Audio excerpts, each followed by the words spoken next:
नहमदुहु व नुसल्ली व नुसल्लिमु अला रसूलिहिल करीम अम्मा बाद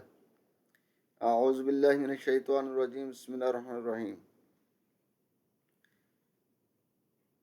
व मिनन नास मन यक़ूलु आमन्ना बिल्लाहि व बिल यौमिल आखिर व मा हुम बिमुमिनीन सदक़ल्लाहुल अज़ीम। सूरत बकरा में अल्लाह तबारक व तआला ने मुनाफिकीन की कुछ अलामात बयान किए हैं। मैंने एक आयत मुबारका बरकत के लिए पढ़ी है और बाकी जो आयात हैं सूरत बकरा में मैं उनका इंशाअल्लाह तर्जुमा तफसीर करता हूँ इस सवाल के जवाब में कि मुनाफिक की अलामत क्या होती हैं। तो अल्लाह तबारक व तआला फरमाता है, तर्जुमा समाअत फरमाएं आप लोग, और लोगों में से बाज़ वो भी हैं जो कहते हैं कि हम अल्लाह पर यौम क़यामत पर ईमान लाए, हालांकि वो हरगज़ मोमिन नहीं है। वो अल्लाह को यानी रसूलुल्लाह सल्लल्लाहु अलैहि वसल्लम को,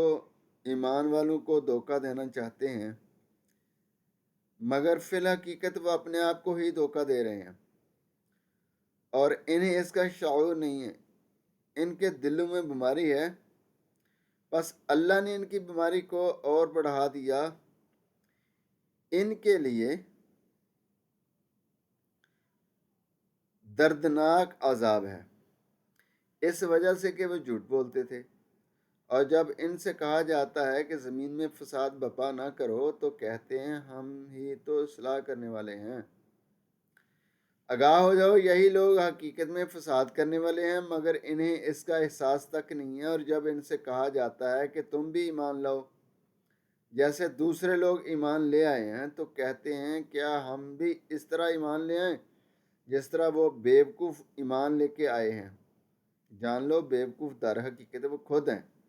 लेकिन इन्हें अपनी बेवकूफ़ी और हल्केपन का बिल्कुल इल्म नहीं है। और जब वो मुनाफिक अहले ईमान से मिलते हैं तो कहते हैं हम भी ईमान ले आए हैं। और जब वो अपने शैतानों से तन्हाई में मिलते हैं तो कहते हैं यकीनन हम तुम्हारे ही साथ हैं और हम मुसलमानों का तो महज मजाक उड़ाते हैं। अल्लाह इन्हें इनके मजाक सी सज़ा देता है और इन्हें ढील देता है ताकि वो खुद अपने अंजाम तक जा पहुँचें। सो वो खुद अपनी सरकशी में भटक रहे हैं। यही वो लोग हैं जिन्होंने हदायत के बदले गुमराही खरीदी, लेकिन इनकी तिजारत फ़ायदेमंद न हुई और वो फ़ायदेमंद और नफ़ा बख्श सौदे की राह जानते ही नहीं थे। इनकी मिसाल ऐसे शख्स की मानंद है जिसने तारीक माहौल में यानी अंधेरे में आग जलाई। जब उसने गिरदो नवा इर्द गिर्द का माहौल, सारे माहौल को रोशन कर दिया, तो अल्लाह ने इनका नूर सल्ब कर लिया, देखने की सलाहियत ख़त्म कर दी और इन्हें तारीकियों में छोड़ दिया। जब वो कुछ नहीं देखते हैं, ये बहरे, गूंगे और अंधे हैं, बस वो राह रास्त की तरफ नहीं लौटेंगे। या इनकी मिसाल इस बारिश की सी है जो आसमान से बरस रही है, जिसमें अंधेरियां हैं, गरज और चमक भी है, तो वो कड़क के बायस मौत के डर से अपने कानों में उंगलियां ठौंस लेते हैं। और अल्लाह काफिरों को घेरे हुए, यूं लगता है कि बिजली इनकी बिनाई उचक ले जाएगी। और जब भी इनके लिए माहौल में कुछ चमक होती है तो इसमें चलने लगते हैं, और जब इन पर अंधेरा छा जाता है तो खड़े हो जाते हैं। और अगर अल्लाह ताला चाहता तो इनकी समात बसारत बिल्कुल सल्ब कर लेता। बेशक अल्लाह हर चीज़ पर कुदरत रखता है। हदीस मुबारक में आता है, हज़रत अबू हुरैरा रज़ी अल्लाह तआला अन्हु से रिवायत है कि नबी पाक सल्लल्लाहु अलैहि वसल्लम ने फरमाया, मुनाफिक की 3 निशानियां हैं। बात करे तो झूठ बोलेगा, वादा करेगा तो वादे की खिलाफी करेगा, अमानत इसके पास रखी जाए तो खयानत करेगा। حضرت عبداللہ بن عمرو بن عاص رضی اللہ تعالیٰ عنہ سے روایت ہے، حضور سرور دو عالم صلی اللہ علیہ وسلم نے ارشاد فرمایا، 4 باتیں جس میں ہوں وہ خالص مومن ہے، جس کے اندر ان میں سے کوئی ایک ہو تو اس میں نفاق کی ایک علامت ہے، یہاں تک کہ اسے چھوڑ دے۔ جب امانت سپرد کی جائے تو خیانت کرے، جب بات کرے تو جھوٹ بولے، جب وعدہ کرے تو وعدہ خلافی کرے، اور جب جھگڑے تو بیہودہ بکے، یعنی گالیاں۔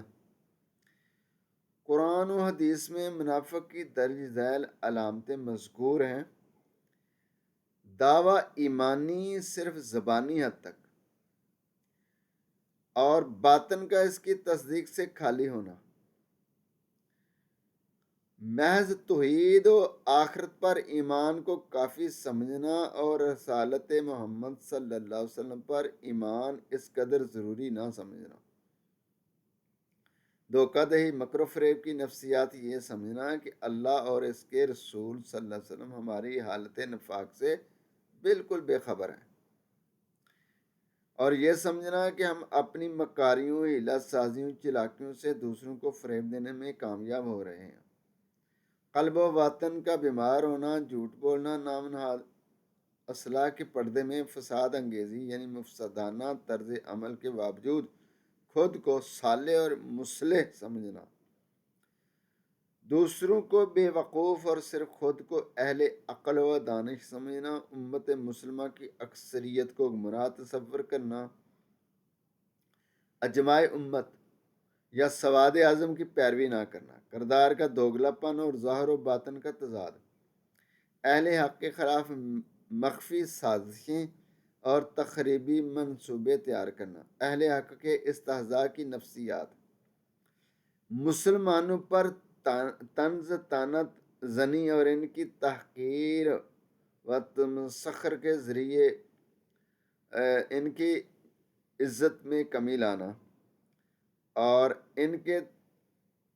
تمسخر کے در پہ ہونا، باطن کو حق پر ترجیح دینا، باطل کو حق پر ترجیح دینا، سچائی کو روشن دیکھتے ہوئے بھی اس سے آنکھیں بند کر لینا، تنگ نظری، تعصب، اناد میں حد تک پہنچ جانا کہ کان حق سن نہ سکیں، زبان حق کہہ نہ سکیں، آنکھیں حق دیکھ نہ سکیں، اسلام کی راہ میں پیش آنے والی مشکلات سے گھبرانا، ان سے بچاؤ کی تدبیر کرنا، اہل حق کی کامیابیوں پر دنگ رہ جانا اور ان پر حسد کرنا، مفاد پرستانہ طرز عمل یعنی مفادات کے حصول کے لیے اہل حق کا ساتھ دینا، اور خطرات و مصائب میں قربانی سے دریغ کرتے ہوئے ان سے علیحدہ ہو جانا، حق کے معاملے میں نیم دلی اور تذبذب کی کیفیت میں مبتلا رہنا، یہ وہ علامتیں ہیں جو کسی منافق شخص میں پائی جاتی ہیں، اور مسلمان صحیح معنوں میں وہی شخص ہے جس کے اندر یہ خرابیاں نہیں پائی جاتی۔ اور آپ دیکھ لیں، غور کر لیں، سن لیں کہ آپ کے اندر جو علامتیں میں نے بیان کی ہیں یہ کتنی ہیں، اے سننے والے شخص، اے سننے والی عورت، اور وہ صاحب دانش مند سمجھنے والے اپنے آپ کو، وہ دیکھ لیں، غور کر لیں اچھی طرح سے کہ ان میں یہ کون کون سی علامت پائی جاتی ہے، اور یہ منافق کی علامتیں ہیں، اور یہ منافقوں کی علامتیں ہیں۔ ان علامتوں میں سے کوئی بھی علامت مسلمان مومن میں نہیں ہونی چاہیے،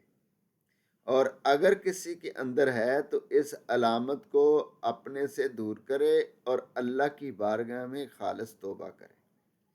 اللہ ہمیں اس کی توفیق دے۔ وما علینا الا البلاغ